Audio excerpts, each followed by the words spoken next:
Ok, já estamos aqui no ar. É com muita alegria que nós recebemos o nosso confrade Eduardo Torto Meneghelli, assim que pronuncia, né, amigo? É isso, Meneghelli. Com o tema Reforma Íntima. Muita paz para todo mundo, felicidade para os internautas. É com muita alegria que nós estamos aqui, meus irmãos e minhas irmãs. Que a paz de Jesus esteja em nossos corações, hoje e sempre. Nós estamos aqui hoje com o nosso confrade Eduardo Torto Meneghelli. Ele é de Balneário Camboriú, Santa Catarina. Ele é escritor, poeta, pedagogo e mestre em educação. Membro da CAPAZ, Confraria Artistas e Poetas pela Paz, assim como eu, meu colega poeta aí da confraria. Ele é trabalhador do Centro Espírita Bezerra de Menezes, em Balneário Camboriú, Santa Catarina, palestrante espírita. Então é com muita alegria que recebemos você, Eduardo, aqui no YouTube, no canal do Obreiros do Porvir, Núcleo Espírita Obreiros do Porvir, de Guanambi, Bahia. Seja bem-vindo. Obrigado. Ok. Nós vamos convidar, então, Gerson para fazer a prece inicial. Isso. Então, agradecer a presença do nosso irmão Macedo, do nosso irmão Eduardo, e rogando ao nosso Divino Mestre Jesus que possa nos desenvolver, abrindo os nossos canais de percepção, para melhor compreender as lições que serão ofertadas nessa noite, envolvendo-nos na tua paz, ó Divino Mestre, no teu amor. Envolvendo todos os lares, todos os internautas que estão conectados conosco. Nesse momento, suplicamos ao Mestre amado, a tua divina presença por nós. Sê conosco, ó Mestre amigo, sê conosco, ó Mestre amado. Hoje e sempre. Que assim seja.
Ok?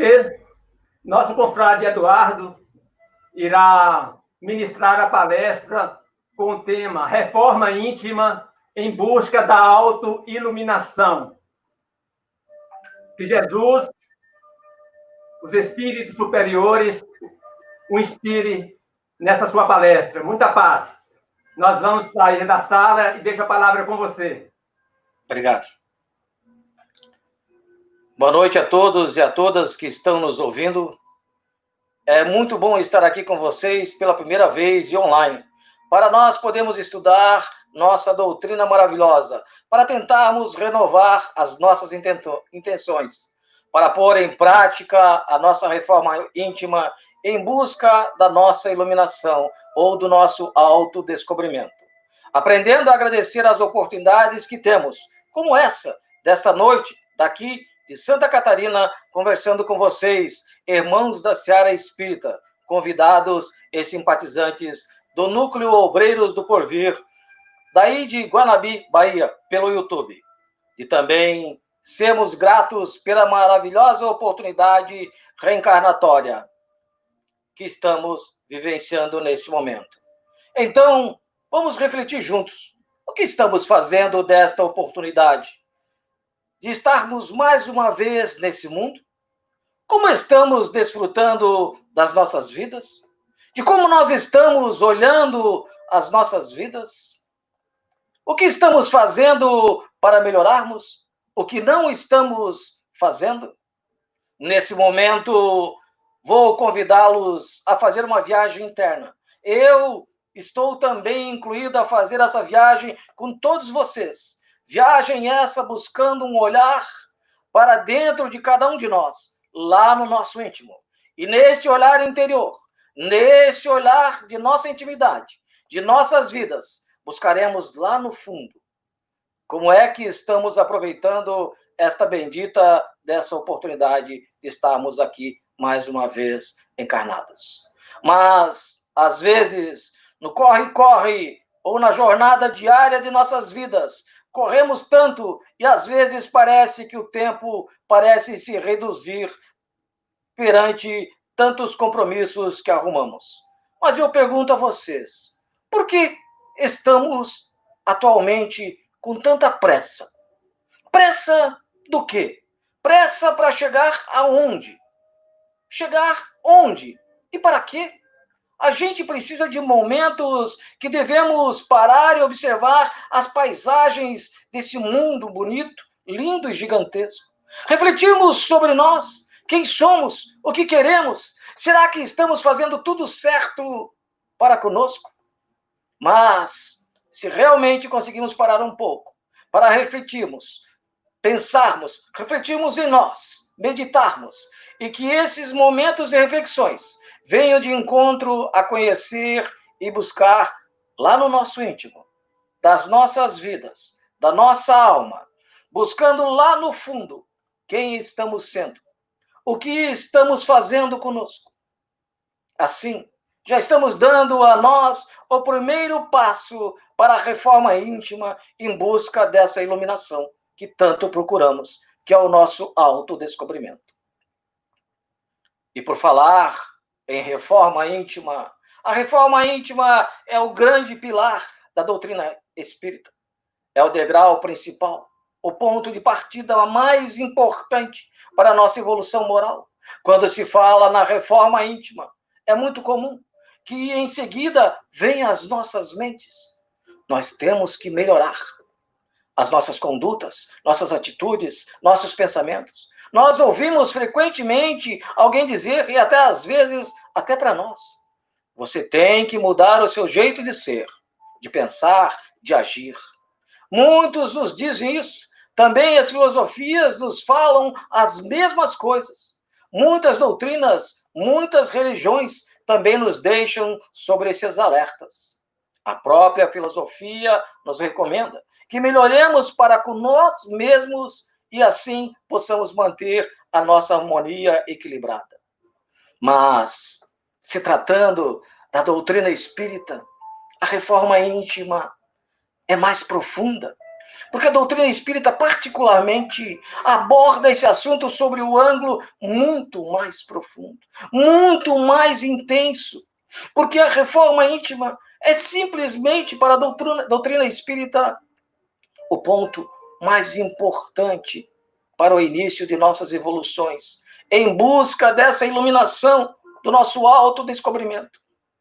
Mas alguns ainda poderão dizer ou estar pensando, desses que estão me ouvindo, mas Eduardo, a caridade não seria o ponto mais importante? Porque Kardec menciona inúmeras vezes em suas obras que sem a caridade não há salvação. Vejamos, para chegarmos na verdadeira caridade, necessitamos pôr em prática a reforma íntima. Mas, no entanto, essa reforma tem que se materializar através da nossa iniciativa, para que nós possamos compreender o verdadeiro alcance da caridade. E não a praticá-la por automatismo, não a praticá-la por mera vaidade, mas se permitir, sentir, perceber aquilo que estamos fazendo de fato. No livro Justiça Divina, pelo Emmanuel, psicografado pelo querido Chico Xavier, Emmanuel vem nos dizer: é necessário reconhecer que todos nós, espíritos encarnados e desencarnados, em serviço na Terra, ante o volume dos débitos que contraímos nas existências passadas, somos todos doentes em laborosas restaurações. Todos somos enfermos pedindo alta. Todos somos enfermos pedindo alta, meus irmãos. Como conseguir essa alta mencionada por Emmanuel? Eu quero vos informar que existem alternativas e mecanismos, sim, meus caros irmãos. Existe, sim, e só depende de nós alcançá-los ou não. Quando realmente tivermos vontade de nos darmos uma chance a nós mesmos, quando adentrarmos uma casa espírita à procura de nos compreendermos, quando saímos dessa mesmice e percebemos que o planeta Terra não é um planeta que nascemos para fazer turismo, ou como a juventude pensa que estamos 24 horas de férias, pois vivemos plenamente para curtir. Não. E sim, um lugar com uma oportunidade imensa para nossos reajustes necessários em direção à nossa evolução. Saindo dessa mesmice, saímos do ciclo vicioso que todos nós, de uma maneira ou outra, nessa vida ou em outras, já passamos. Ciclo vicioso esse representado muito bem por Siddhartha Gautama, o Buda, que nos deixou o seguinte ensinamento da realidade de muitos humanos há 500 anos antes de Cristo, quando ele disse: reencarnam, não cuidam de si mesmo, ficam adormecidos na indiferença, passam o tempo na existência, procuram o bem-estar na vida terrena, desencarnam, reencarnam novamente e continuam tudo igual. Infelizmente, meus amigos, ainda é muito grande o número de irmãos que reencarnam e fazem esse ciclo vicioso descrito por Buda, esse ciclo sem terem consciência de si mesmos. Buda fez várias colocações sobre essa condição, e entre elas destacamos mais essa, que diz assim: existem aqueles que entram no útero inconscientes e saem do útero inconscientes e passam toda uma vida terrena também inconscientes. Esses têm grande probabilidade de fazerem parte desse ciclo vicioso descrito por Buda. Emmanuel vem contribuir com o pensamento do Buda quando nos diz: do túmulo ao berço, do berço ao túmulo, a criatura sequer percebe o que está se passando com ela mesma.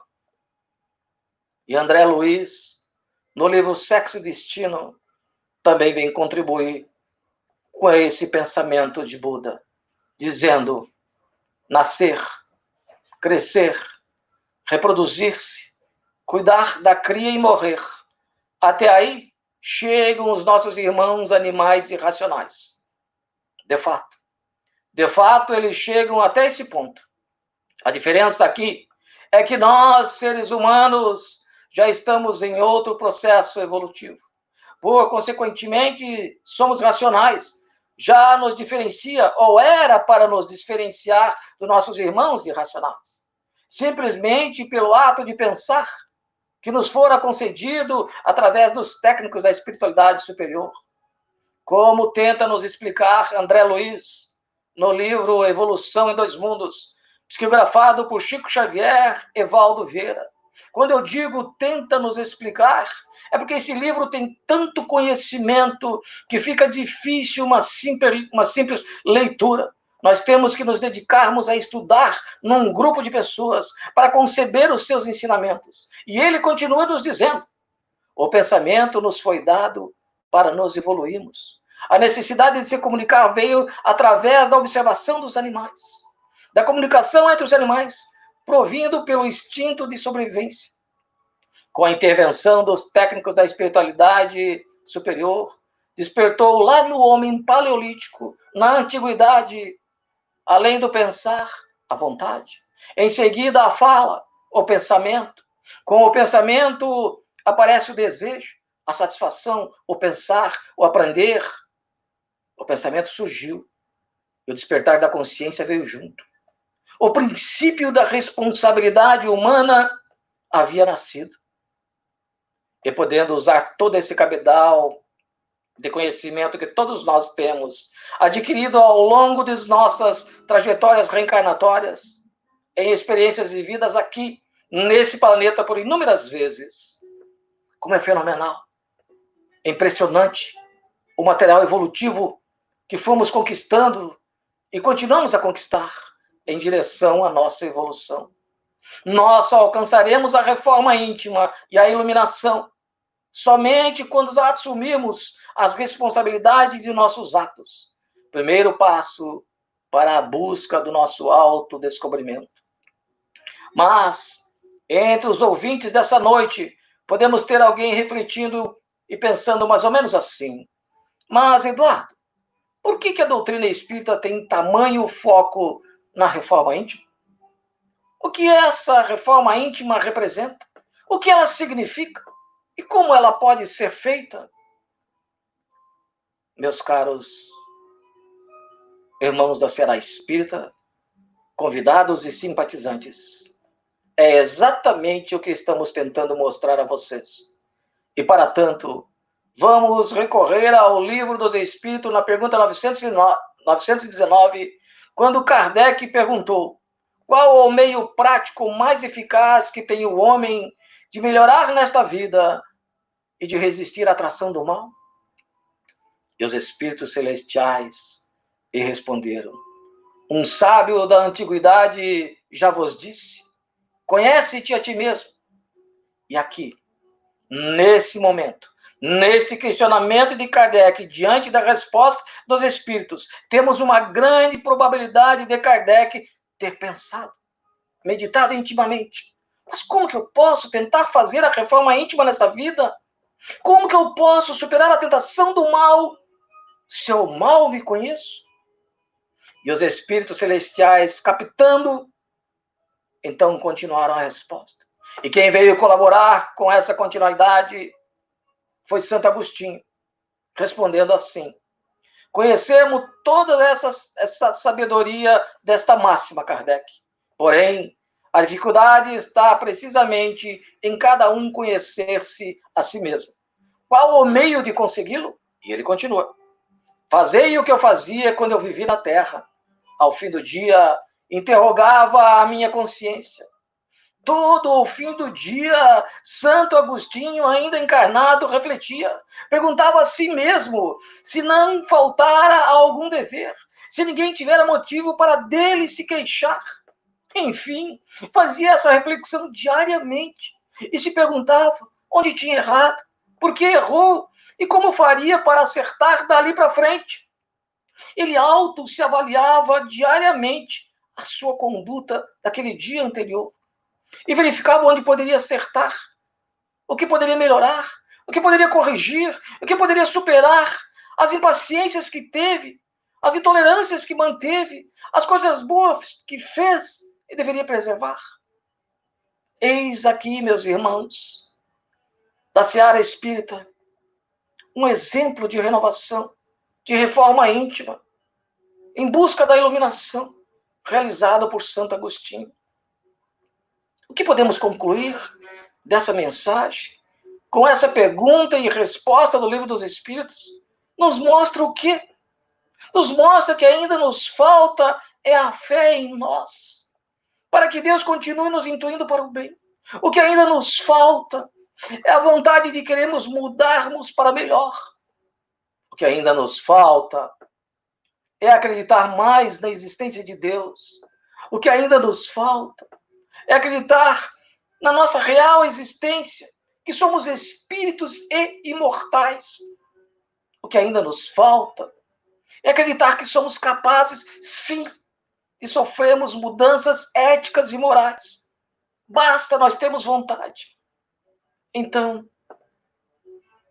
o que eu posso deixar de reflexão de como começarmos nossa reforma íntima, sacudindo nossos hábitos e costumes, sacudindo nosso interior, nossa intimidade, sacudindo nossa moralidade, sacudindo nossos pensamentos e tendo atitude para com nós mesmos daqui para frente.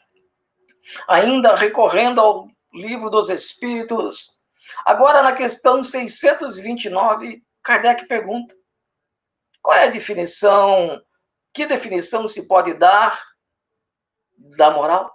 E os Espíritos responderam: a moral é a regra do bem proceder, isso é, de distinguir o bem do mal, funda-se na observância da lei de Deus. O homem procede bem quando tudo faz pelo bem de todos, porque então cumpre a lei de Deus. É fácil meditarmos e percebermos e nos apropriarmos dessa definição do que é a moral. Sendo assim, podemos entender que a moral é uma regra do bem proceder e torna-se uma sequência de valores onde o homem encontra paz de consciência. Todo o Evangelho de Jesus fundamenta-se na educação dos seres humanos. Portanto, é uma escola da moralidade divina. Para a criatura humana que começa a se educar dentro da regra moral do Evangelho, a sua vida vai mudando pela transformação que se opera no seu íntimo. E a consequência? A consequência é a transformação do seu comportamento exterior. E aí a honestidade não se baseia somente em uma virtude mais. Ela passa a ser um conjunto de qualidades, onde se vê os valores intercambiando para a maior segurança da criatura. Não há neste mundo, meus irmãos, outro código mais perfeito do que o Evangelho de Jesus. Porque ele, Jesus, não apenas ensinou os bons costumes à humanidade, mas ele viveu o que dispôs para os filhos da terra. O Cristo uniu teoria e prática sem alterar nem violentar as condições dos seres humanos. O trabalho de Jesus é paciente. Há milhares de anos que as suas mãos operam em plena função de normas elevadas, fazendo aos homens entenderem que somente o amor é que salva. O homem honesto, pela sua própria disposição, já encontra caminhos que o atraem por sintonia com o bem comum. A moral se enriquece na vida de uma pessoa quando está em tudo o que ela faz de bem. Pensa sempre no bem-estar da coletividade. quando nunca se separa dos seus irmãos em caminho e reconhece que o próximo é a extensão de sua vida. Essa é a proclamação do amor, na extensão infinita que ele se mostra para a fraternidade universal. O homem procede bem quando tudo faz pelo bem da humanidade. Tudo o que praticamos das leis de Deus é a serviço da nossa moral. Mesmo que estejamos sofrendo em qualquer faixa da vida, passando por dificuldades, as quais não desejamos estar passando, ou achamos que não devemos estar passando por isso ou por aquilo. Sejamos fortes, sejamos humildes, indulgentes, benevolentes, para termos condições de interpretarmos corretamente certos embaraços que passamos, ou que possamos vir a enfrentar. Façamos como o cavaleiro, o vaqueiro, que estriba curto, com as pernas encolhidas, para não cair do cavalo. Porque nos percalços de nossas jornadas, já caímos muito. Se tivermos competências e vontade, se aprendermos a nos levantarmos antes de cair, a dor se transformará em confiança. A confiança em fé, a fé em alegria, onde reina o amor puro. Está feito o ambiente para a felicidade da alma. Jesus Cristo, dotado de todos os poderes, é a moral viva de Deus a irradiar na terra. O poder de curar, que dele saía e sai, é oriundo de sua moral. E todos da multidão procuravam tocar-lhe, porque dele emanava poder celestial e ele curava a todos. Lucas, capítulo 8, versículo 19. Os poderes que concentramos em nós são certamente originários da vida que levamos com honestidade. E a posição que atingimos nos níveis de amor, a posição de querer beneficiar alguém, deve ser a da oração. Passando a vigiar, pois mesmo que a oração busca, ela nos ajuda a vigiar mais e a nos moralizarmos cada vez mais. Quando já somos capazes de nos sintonizarmos com as qualidades superiores da alma, agiremos sempre para o bem da coletividade e para o nosso bem. Meus irmãos, existem somente 2 caminhos que podemos escolher. Só 2. E não é difícil decidir se são só 2. Um leva a alma para a luz. O outro leva a alma para as trevas, que são o bem e o mal. O bem são as leis naturais que o espírito deve passar a obedecer. E o mal são linhas diversas, que a alma procura para a sua própria satisfação passageira. A moral é, pois, uma regra áurea da vida. Ainda no Livro dos Espíritos, agora na questão 630, Kardec pergunta: como pode-se distinguir o bem do mal? E os irmãos superiores responderam: o bem é tudo o que é conforme a lei de Deus. O mal, tudo o que lhe é contrário. Assim, fazer o bem é proceder de acordo com a lei de Deus. Fazer o mal é infringi-la. Mas, diante dessas falas, deve ter alguém que está me ouvindo pensando: mas Eduardo, veja bem, eu sempre fui assim. Sempre pensei deste modo. Sempre fiz desse jeito. Eu não vou conseguir mudar agora. Já estou numa certa idade, já estão internalizados em mim todos esses hábitos, costumes, conceitos, e ainda eu não me sinto feliz. Por que eu vou mudar? Infelizmente, eu sou obrigado a dizer meras desculpas, meus irmãos. E a falta de vontade imensa de querer ajudar a si próprio.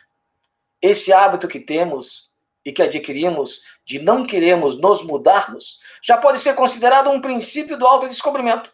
Pois se você já se conhece, já identifica as suas más inclinações, seus defeitos, e mesmo assim não tem vontade de querer mudar, você já está se autodescobrindo e vendo as suas tendências, para que lado está pendendo. E é esse tal do querer que a gente agora vai discutir um pouquinho. Que Kardec e os espíritos sempre vão caracterizar. Esse querer, antes de tudo, é um desejo, que se transforma ou não em vontade. A vontade é ação, a vontade é uma realização.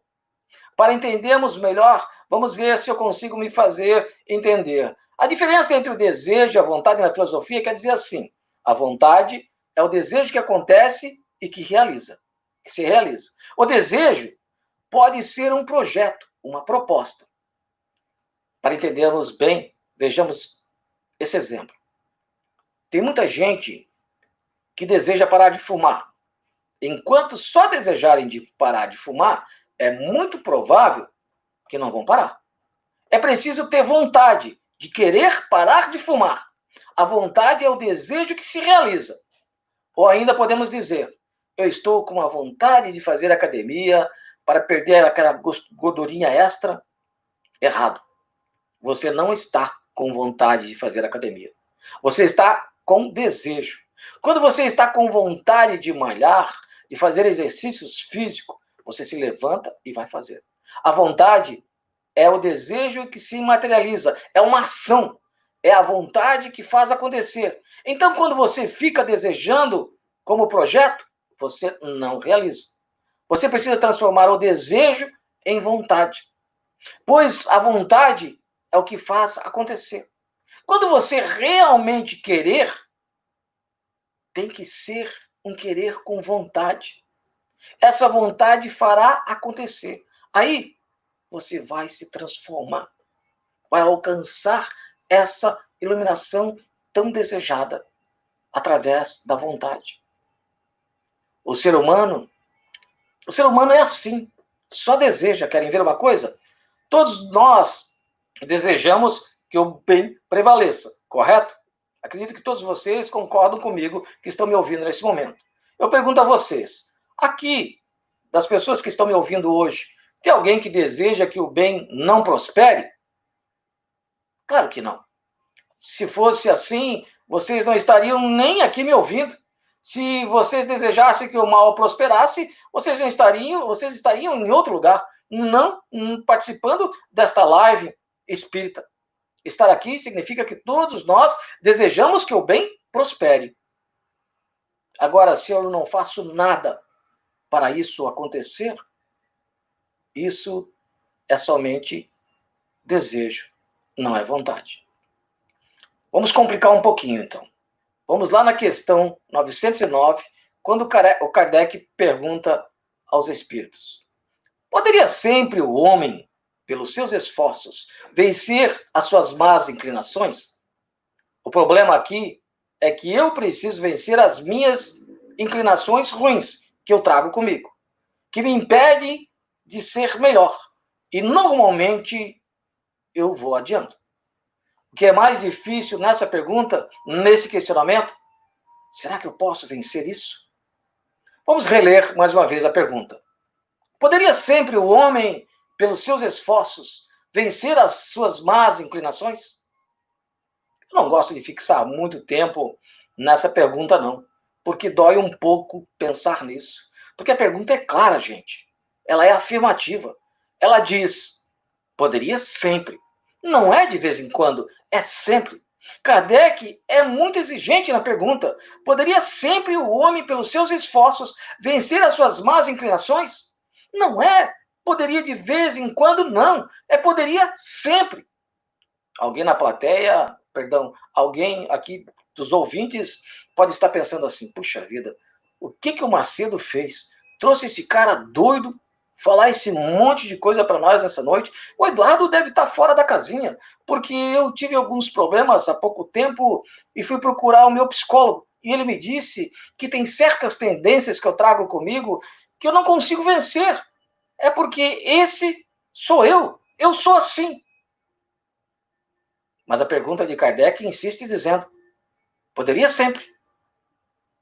Mas, Eduardo, qual o caminho que então eu poderia? Pelos seus esforços. Não é pelos esforços alheios, não.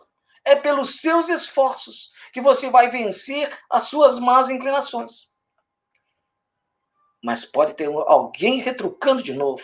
Ah, Eduardo, eu sou muito nervoso, eu sou intolerante, sou impaciente, mas esse meu jeito de ser, eu sou assim, Eduardo.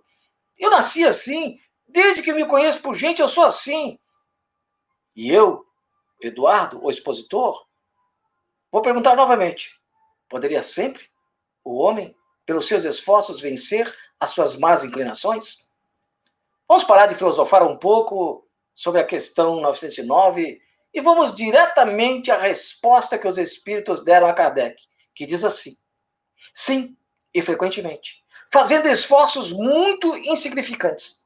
O que lhes falta é a vontade. Ah, que poucos dentre vós fazem esforços. Vocês perceberam a subjetividade da resposta? Ela diz sim. Ela não diz talvez. Ela diz sim. Esse sim aqui está representado como se fosse sempre. E por vezes fazendo esforços bem pequenos. Isso significa pouco esforço da nossa parte para que queiramos nos mudar verdadeiramente. Preste atenção. Prestem bem atenção. O que nos falta é a vontade. Não é o desejo que nos falta. Os espíritos celestiais foram muito precisos. Não falta na gente o desejo de vencer o mal.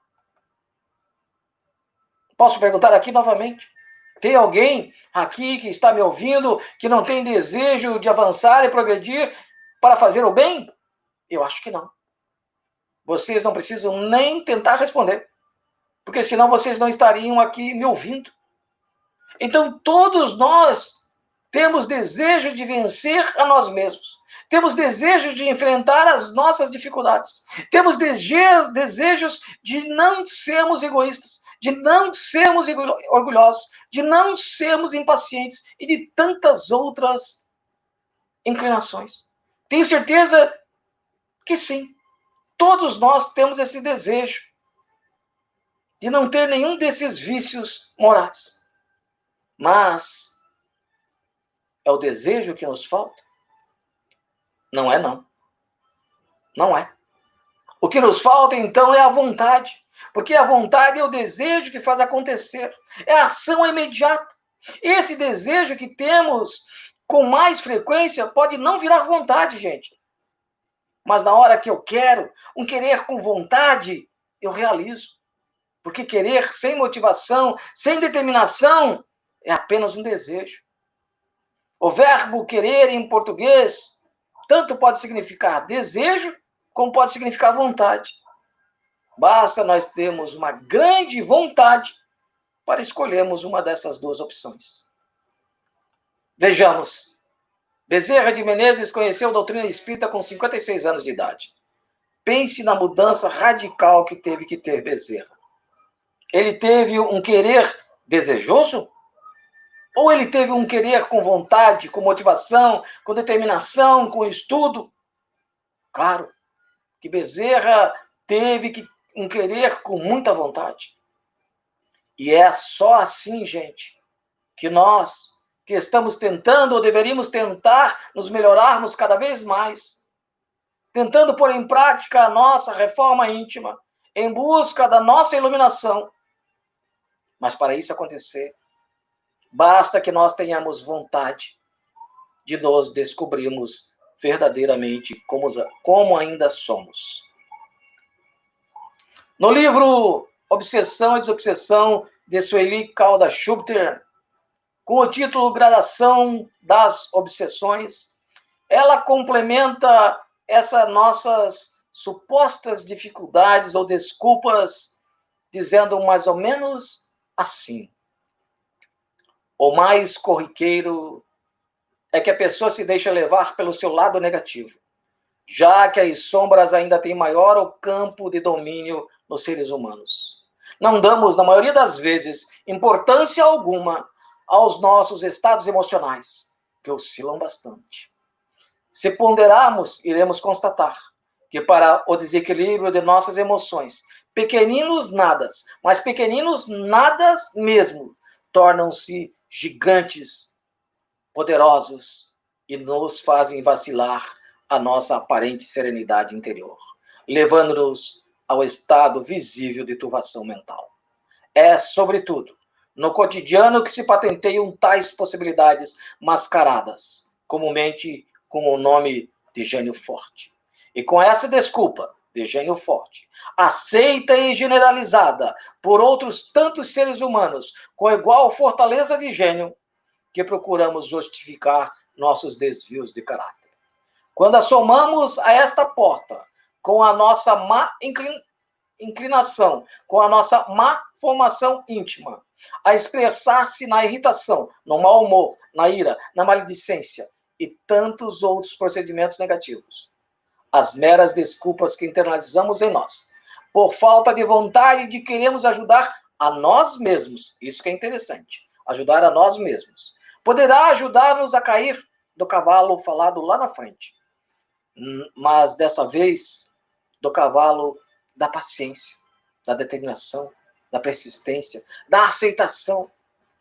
E o mais importante de todos esses itens é o da compreensão do porquê, da causa e do efeito.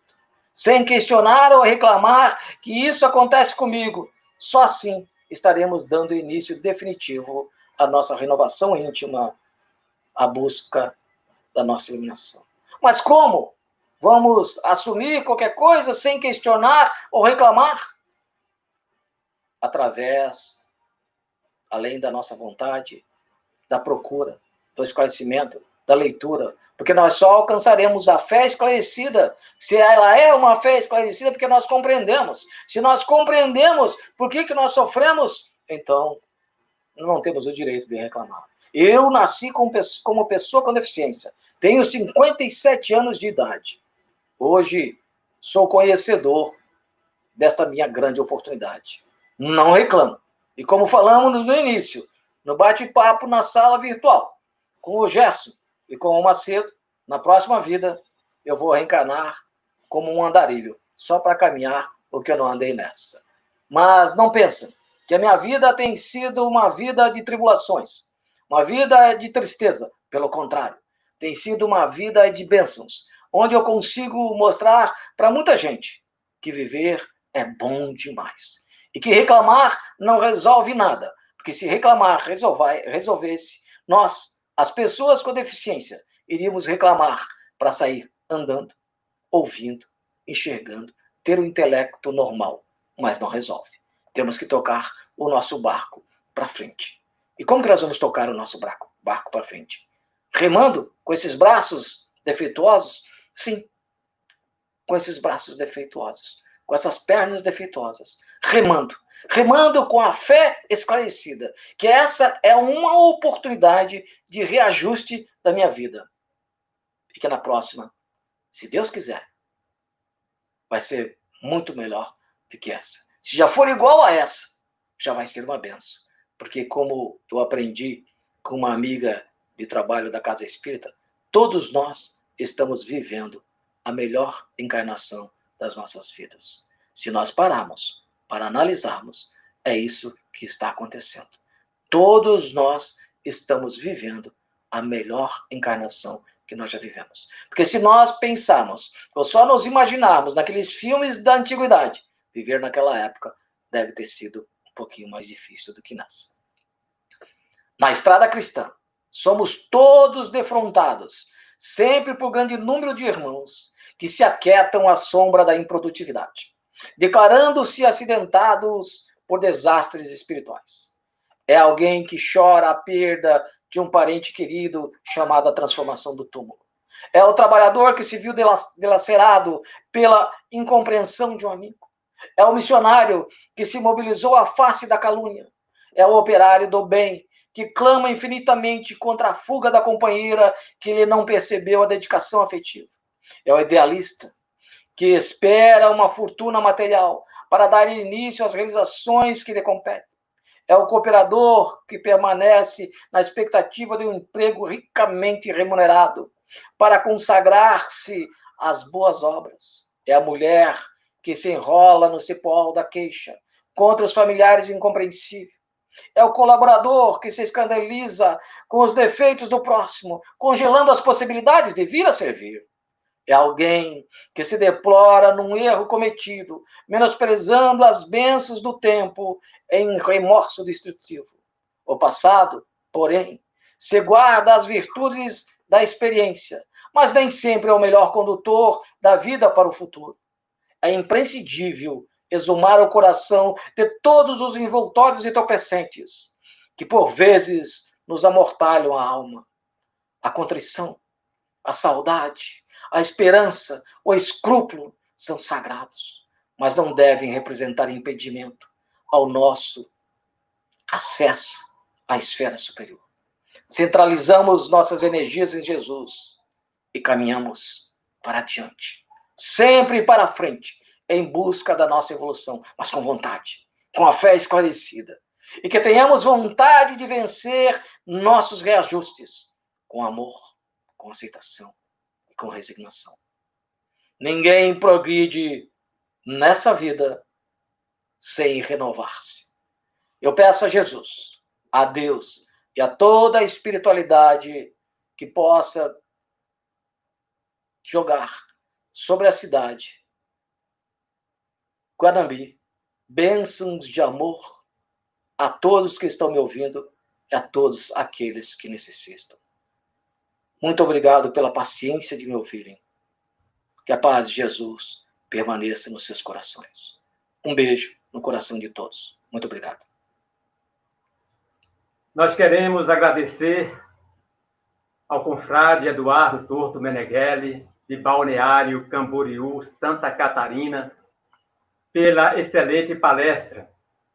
Que você continue divulgando este manancial de amor e sabedoria que é a doutrina espírita. Jesus te ilumine hoje e sempre. Muita paz para você. E nós vamos convidar agora o nosso confrade Romilson para encerrar com música para a gente.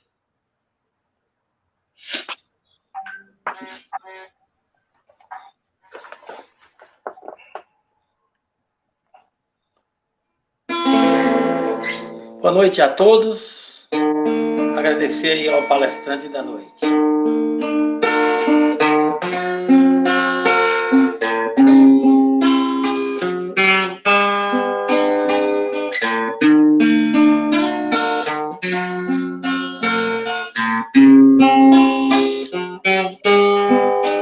Ele veio,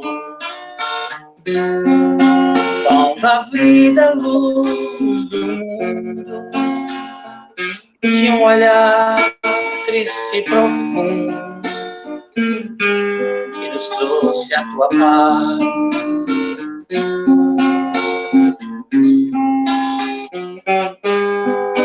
Ele veio, mãos vazias, desarmadas, nem escudo, nem espada, só o amor por todos nós.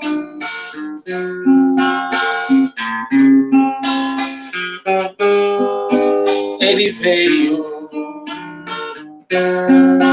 e arrastou a nossa alma e levou os nossos traumas e nos trouxe a tua paz.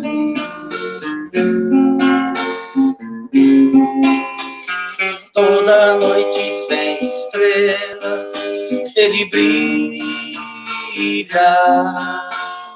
as nuvens mais escuras se desfaz.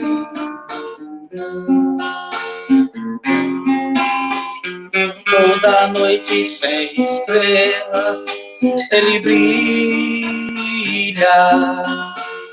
as nuvens mais escuras se desfaz.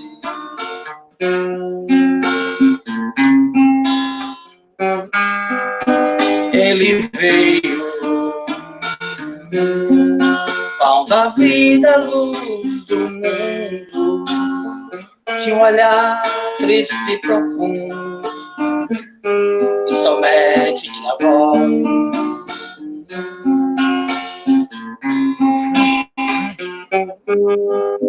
Ele veio e arrastou a nossa alma e levou os nossos traumas e nos trouxe a tua paz.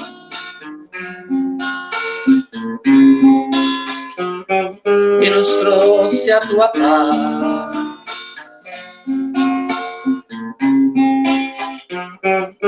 E nos trouxe a tua paz.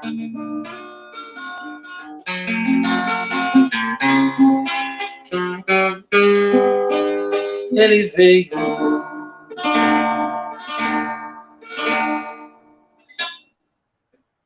Muito bom. Boa noite, obrigado. Muito bom. Ok, Romilson, queremos agradecê-lo de todo o nosso coração pela canção. Agradecer mais uma vez ao confrade Eduardo Torto Mereghelli, de Camboriú, Santa Catarina, Balneário Camboriú, Santa Catarina, de longe, mas está juntinho de todos nós aí, né, amigo? É verdade, é verdade. Quero agradecer mais uma vez a oportunidade de estar aqui com os irmãos conversando sobre essa doutrina maravilhosa e pedir desculpas, que eu acho que eu falei demais um pouquinho, né? Passou do tempo aí, né, Macedo? Não deu tempo para perguntas, mas se alguém quiser fazer uma pergunta, eu estou à disposição. Olha, tá vendo? De forma nenhuma. Você fez o tempo correto e nós teremos outras oportunidades com você aqui em nosso canal. Eu quero agradecer aos internautas, né? E quero agradecer uma pessoa, em nome dessa pessoa, eu quero agradecer todos e todas. Eu quero agradecer a Joyce Lima Criske, lá de Balneário, da cidade de Eduardo. Ela está prestigiando aí o Eduardo, ela é a fundadora da Capaz, da Confraria dos Artistas e Poetas pela Paz, tá certo? Um beijo, dona Joyce, para a senhora. Desculpa não ter falado o seu nome, mas a emoção de estar ministrando a palestra, às vezes, faz com que a gente esqueça de alguns protocolos. Ok. Olha, no próximo sábado, a palestra será com Jorge Elahá, de Rondônia. É sábado, 20 de junho, às 20 horas. O tema, Enfrentando os Problemas. Viver é a melhor opção. No canal do YouTube do Núcleo Espírita Obreiros do Porvir. Justamente este canal que o nosso confrade Eduardo Torto fez a palestra hoje. Amanhã, 14 de junho, às 20h30, no canal do YouTube da União Espírita de Guanambi, teremos a palestra com o nosso confrade André Luiz Peixinho, presidente e diretor da Federação Espírita do Estado da Bahia, com o tema Autoconhecimento e Evolução. Este tema está sendo trabalhado aí pela caravana da FEEB, da Federação Espírita do Estado da Bahia. Então, queremos desejar a todos muitas felicidades, muita paz, que Jesus nos ilumine hoje e sempre.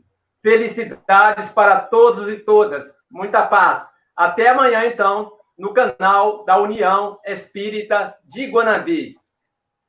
Tchau. Tchau.